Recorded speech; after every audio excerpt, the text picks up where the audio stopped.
Shalom Ibu Bapa, Saudara-saudariku yang dikasihi Tuhan Yesus Kristus. Sebelum kita mendengarkan firman Tuhan pada minggu ini, marilah kita saat teduh sejenak di tempat kita masing-masing. Saat teduh dimulai.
Damai sejahtera Allah yang melampaui segala akal, itulah yang memelihara hati dan pikiranmu di dalam Kristus Yesus Tuhan kita. Amin.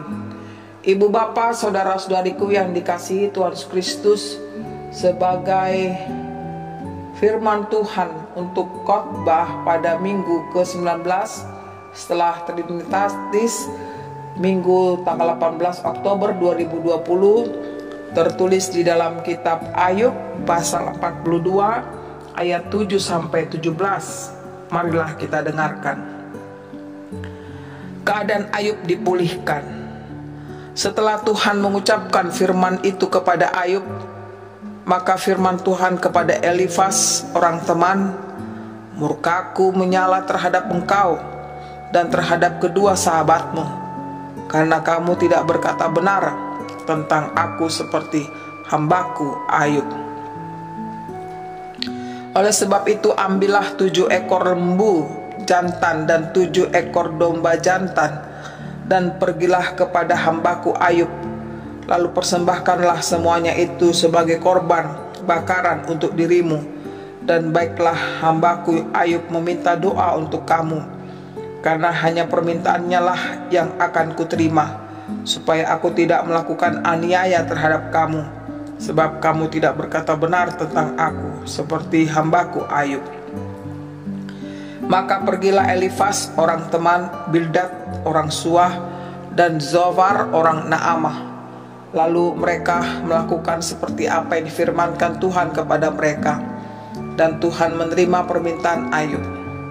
Lalu Tuhan memulihkan keadaan Ayub setelah ia meminta doa untuk sahabat-sahabatnya, dan untuk memberikan kepada Ayub 2 kali lipat dari segala kepunyaannya dahulu. Kemudian datanglah kepadanya semua saudaranya laki-laki dan perempuan, dan semua kenalannya yang lama, dan makan bersama-sama dengan dia di rumahnya. Mereka menyatakan turut berduka cita dan menghibur dia oleh karena segala malapetaka yang telah ditimpahkan Tuhan kepadanya. Dan mereka masing-masing memberi dia uang 1 kesita dan sebuah cincin emas. Tuhan memberkati Ayub dalam hidupnya yang selanjutnya lebih daripada dalam hidupnya yang dahulu. Ia mendapat 14.000 ekor kambing domba dan 16.000 unta, 1.000 pasang lembu, dan 1.000 ekor keledai betina. Ia juga mendapat 7 orang anak-anak laki-laki dan 3 orang anak perempuan. Dan anak perempuan yang pertama diberinya nama Yemima, yang kedua Kesya, dan yang ketiga Kernhapuk. Di seluruh negeri tidak terdapat perempuan yang secantik anak-anak Ayub. dan mereka diberi ayahnya milik pusaka di tengah-tengah saudara-saudaranya laki-laki. Sesudah itu Ayub masih hidup 140 tahun lamanya. Ia melihat anak-anaknya dan cucu-cucunya sampai keturunan yang keempat. Maka matilah Ayub tua dan lanjut umur. Demikian bunyinya. Selamat hari Minggu buat kita semuanya. Saudara-saudariku yang dikasihi Tuhan Yesus Kristus, setiap orang pasti pernah mengalami pergumulan dalam kehidupannya, bukan? Apakah karena sakit penyakit yang dideritanya? Apakah karena penghasilan yang tidak bisa mencukupi keluarganya? Apakah karena seseorang tertipu dalam usaha dagangnya? Apakah karena relasi yang tidak baik atau harmonis dengan sesamanya? Dan masih banyak lagi faktor-faktor yang membuat orang menghadapi pergumulan. Sekarang pertanyaannya, apakah sikap orang itu bila menghadapi pergumulan? Ada banyak cara tentunya, tapi yang pasti tidak ada yang ingin gagal dalam menghadapi pergumulannya. Walau memang terasa berat beban yang harus dipikulnya, bahkan jatuh bangun sudah dirasakan berulang-ulang kali. Mereka berusaha untuk bisa keluar dari pergumulan sampai memperoleh makna dari setiap pergumulan tersebut yang dapat berguna kelak untuk masa depannya. Sebagaimana yang pernah saya baca kisah seorang dokter Skotlandia, J. Cronin, tahun 1896 sampai 1981. Demikianlah ceritanya. Cronin terpaksa berhenti dan praktek medisnya karena sakit. Lalu ia memutuskan untuk menulis novel, namun ketika itu baru setengah jadi, ia patah semangat dan membuang naskahnya ke tempat sampah. Dalam keadaan sangat putus asa, Cronin berjalan-jalan di Highland, Skotlandia, dan dia melihat seorang pria sedang mencangkul sawah. Ia mencoba mengeringkan tanah berlumpur itu untuk dijadikan padang rumput. Saat Cronin bertanya kepadanya, pria itu menjawab, "Ayah saya menggali rawa ini, tetapi ia tidak pernah bisa menjadikannya padang rumput. Namun kami tahu hanya dengan mencangkulnya, rawa ini bisa dijadikan padang rumput. Karena itu saya terus mencangkul." Dokter ini merasa ditegur dan termotivasi kembali oleh kejadian itu. Cronin segera pulang mengambil naskahnya dari tempat sampah dan menyelesaikannya. Akhirnya novel yang berjudul Hatter's Castle terjual sebanyak 3 juta kopi. Cronin meninggalkan praktik medisnya dan menjadi penulis terkenal dunia. Kunci keberhasilannya adalah hidup ini membutuhkan ketekunan dan kesabaran. Kita bisa melihat dari Ibrani 12 ayat 1. Luar biasa bukan mendengar kisah ini? Apalagi kisah dari Ayub itu sendiri. Lebih luar biasa lagi. Dia seorang hamba Tuhan yang saleh, jujur dan takut akan Tuhan. Orang yang menjauhi kejahatan, tetapi tetap juga harus mengalami berbagai penderitaan. Dan itu Tuhan izinkan iblis mencobainya karena kesalehan dan ketaatan kepada Tuhan. Apa yang terjadi dalam hidupnya? Kita bisa melihat bagaimana kehilangan harta kekayaan, lalu kematian 7 anaknya laki-laki dan 3 anaknya perempuan. Kemudian Ayub menderita penyakit kulit yang busuk dari telapak kakinya sampai ke kepala. Bahkan yang parahnya lagi, yaitu istrinya sendiri menyalahkan dia dan mengajak untuk mengutuki Tuhan. Ditambah lagi dari para sahabatnya, yaitu Elifaz, orang teman, Bildad, orang Sua, serta Zafar, orang Naama, bermaksud hendak menghibur Ayub. Namun ternyata justru mempersalahkannya karena dianggap Ayub yang melakukan dosa.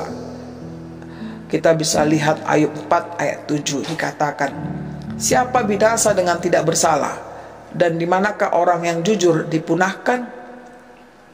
Ternyata persahabatan itu tidaklah bisa selamanya menolong.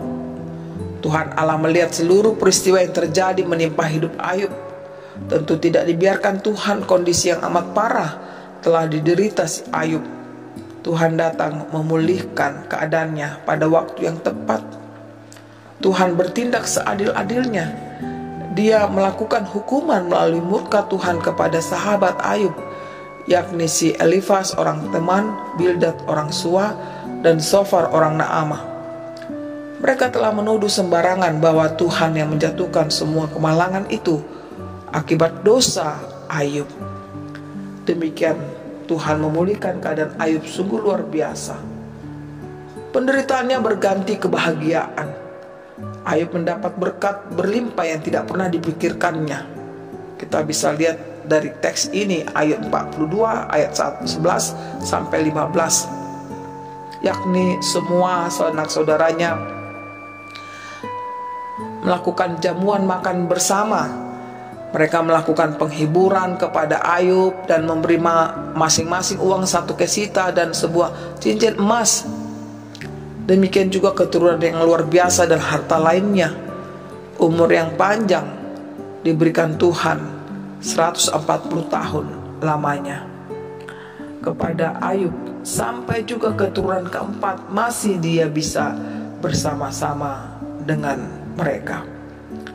Bukan hanya untuk dirinya saja Ayub memperoleh sukacita yang luar biasa, namun Ayub juga berbagi kasih kepada sahabat-sahabatnya melalui pengampunan yang dia berikan. Ibu bapak, saudara-saudariku yang dikasihi Tuhan Yesus Kristus, apa yang bisa kita petik dari kisah kehidupan Ayub ini bagi kehidupan kita masing-masing di mana kita hidup pada masa kini? Pertama, upah kesetiaan kepada Tuhan. Patutlah dicontoh kesetiaan Ayub kepada Tuhan. Sekalipun dia mengalami musibah yang amat besar menimpa hidupnya, namun kesetiaannya kepada Tuhan tidak berubah. Bahkan dia mampu mengampuni kesalahan yang dilakukan oleh para sahabat. Kesetiaan Ayub ini sangat sulit dijumpai di tengah-tengah kehidupan sekarang ini. Pada umumnya saudaraku, mindset manusia sekarang ini didominasi oleh mindset pragmatis. Artinya yang bersifat instan dalam berpikir maupun bertindak. Tidak mau repot-repot, tidak mau sulit-sulit, tidak mau berlelah-lelah, tidak mau bersusah-susah untuk memperoleh sesuatu. Sebagaimana yang telah terjadi pada ilustrasi Dr. Cronon dari Skotlandia, yang semula dia tidak mampu meneruskan karya tulisan novelnya. Dia sudah menyerah, namun dia belajar dari orang lain yang begitu sabar, yakni seorang yang mencangkul rawa, sehingga akhirnya dia berhasil. Saudaraku, hidup memang suatu proses perjalanan yang tidak mudah dan sungguh amat panjang, bukan? Terkadang kita menyerah sebelum sampai pada tujuannya karena mengalami berbagai kegagalan.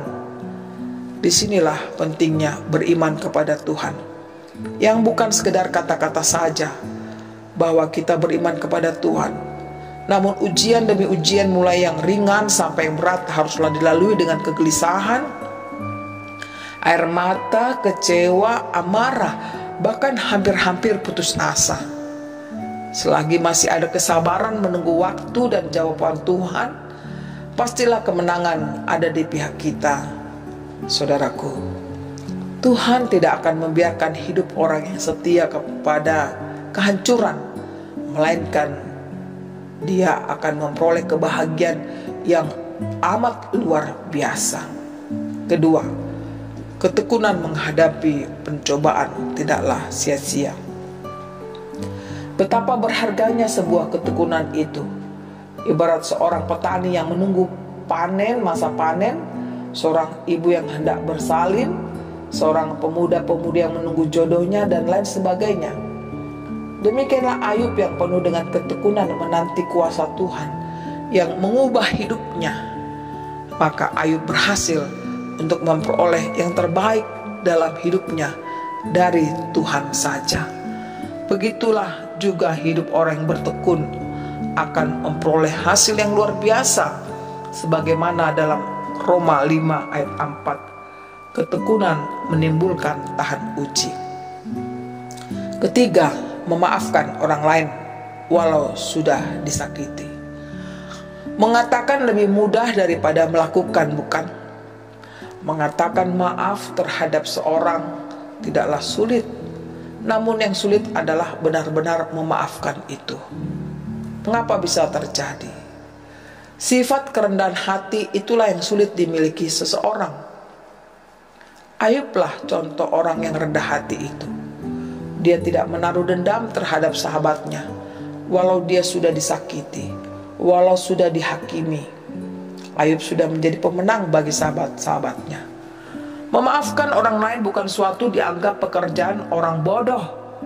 Bahkan bila bisa kita memaafkan orang lain yang sudah menjolimi kita, menghina kita, bahkan yang sudah mengeluarkan kata-kata kutuk dari mulutnya, itulah yang seharusnya disebut orang yang berbahagia.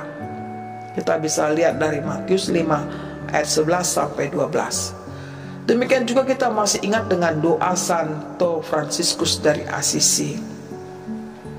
Dikatakan, Tuhan, jadikanlah aku pembawa damai bila terjadi kebencian.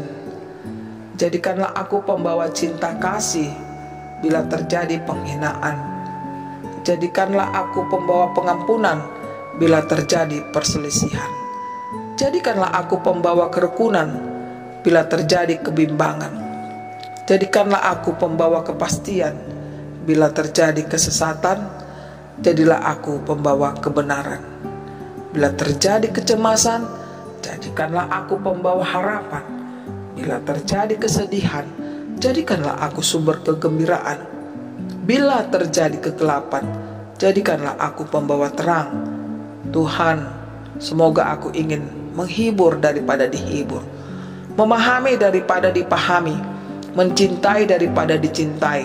Sebab dengan memberi aku menerima, dengan mengampuni aku diampuni, dengan mati suri aku bangkit lagi untuk hidup selama-lamanya. Ibu, bapak, saudara-saudariku yang dikasihi Tuhan Yesus Kristus, sebagaimana topik minggu kita berbicara tentang melestarikan budaya yang baik dan terus dilestarikan dari generasi ke generasi akan menjadi baik, maka lakukanlah kebiasaan baik itu. Oleh karena itu hendaknya kita melakukan beberapa hal, yakni yang pertama, lakukanlah kebiasaan yang baik untuk sesamamu, yakni mengampuni sebagai perwujudan kasih Tuhan yang telah kita terima. Kedua, lakukanlah kebiasaan yang baik, yakni kesetiaan dan ketekunan akan firman Tuhan, karena itu senjata iman kita menghadapi tantangan, bahkan pergumulan hidup sehari-hari. Maka kita akan memperoleh berkat Tuhan yang berlimpah. Demikianlah kami sampaikan. Tuhan memberkati kita semua. Amin.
Marilah kita berdoa.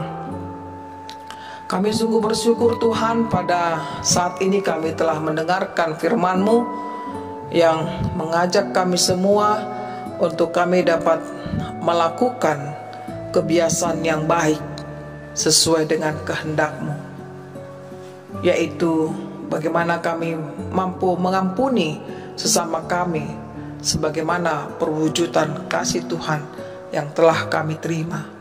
Demikian juga melakukan kebiasaan yang baik, yakni kesetiaan dan ketekunan di dalam firman-Mu, karena firman-Mu itu adalah senjata hidup kami ketika menghadapi tantangan bahkan pergumulan hidup kami sehari-hari. Dan kami diingatkan bahwa apa yang telah kami lakukan kebiasaan baik itu, Tuhan akan berkenan memberkatinya. Tuhan, kami tahu bahwa Engkau adalah Maha Kasih. Kami tahu bahwa Engkau adalah yang setia di dalam perjalanan hidup kami. Engkau sedang memulihkan kehidupan kami saat ini Tuhan, dari keadaan yang sulit sekalipun, dari keadaan yang susah sekalipun. Kami percaya Tuhan, pemulihan-Mu terjadi dalam kehidupan kami hari demi hari. Terima kasih buat firman-Mu Tuhan. Berkenanlah Engkau memberkati kami semuanya. Inilah doa kami dalam Yesus Tuhan kami. Kami sudah berdoa kepadamu. Amin.